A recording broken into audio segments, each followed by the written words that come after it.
Today, I'm super excited to talk to you about target schools in investment banking. Going to the right school or target school can cut the effort required to break into investment banking significantly. Today, we are going to take a data driven approach to understand who the current target schools are. The usual suspects are definitely still at the top of the list, but looking at the data can help you make informed decisions about where you go to school and where to best put your recruiting efforts. So let's start by defining what a target school is.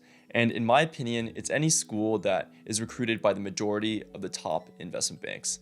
That means they're going to have alumni at multiple different schools, and they're going to be able to reach out to people at a variety of positions in each firm. And this would include schools like Penn, Harvard, Columbia, traditionally prestigious schools that also have a good focus on finance. Next, you have your semi-targets, and I would define this as schools where you have one or a handful of firms that specifically target your school. And targeting usually means just allocating spots for that particular school or consistently going to them for on-campus recruiting. So the semi-targets will have some alumni in finance. A lot of the times they tend to be very strong in a particular region or particular industry. And this would include schools like Boston College, Ivy, and Emory. After that are the non-targets, where there's no really formal recruiting, you don't have a lot of alumni at any of the banks. So in this exercise, we are taking information from a LinkedIn data provider, and they essentially provided a screen of everyone on LinkedIn that graduated between 2014 and 2019, because that's relatively recent, that has the title of investment banking analyst. And we think this is a good place to start for the top of our funnel. And this brought us to a screen of about 22,000 people. Next, we cut down this screen in Excel to really focus on US profiles, because we're really only focused on investment banking jobs at the highest level of quality, and that's really going to be in the United States. So that brings us to 14,000 profiles. And lastly, because we're really focused mostly on target schools and the best schools and best finance programs out there, we're really only focused on the top bulge brackets and the top elite boutiques. We picked the following firms for this category. They are the ones that are constantly at the top of league tables, constantly leading the industry. Finally, we sorted all of that data by school name, and we made sure to do quality assurance on the different LinkedIn entries to make sure we captured all of the students in a particular school.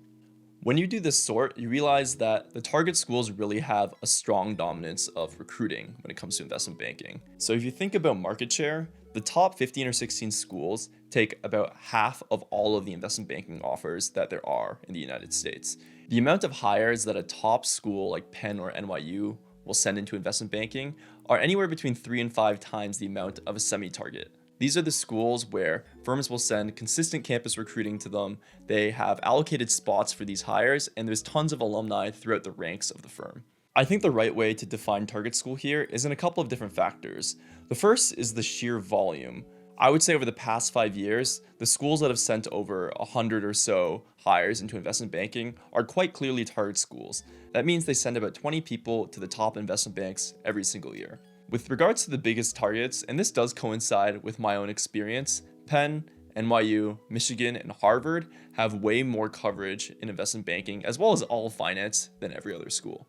The second factor I would say is what I'll call presence. The more presence you have, the more coverage you have at every single firm. And we've defined this as sending 2 analysts to that firm over the last 5 years.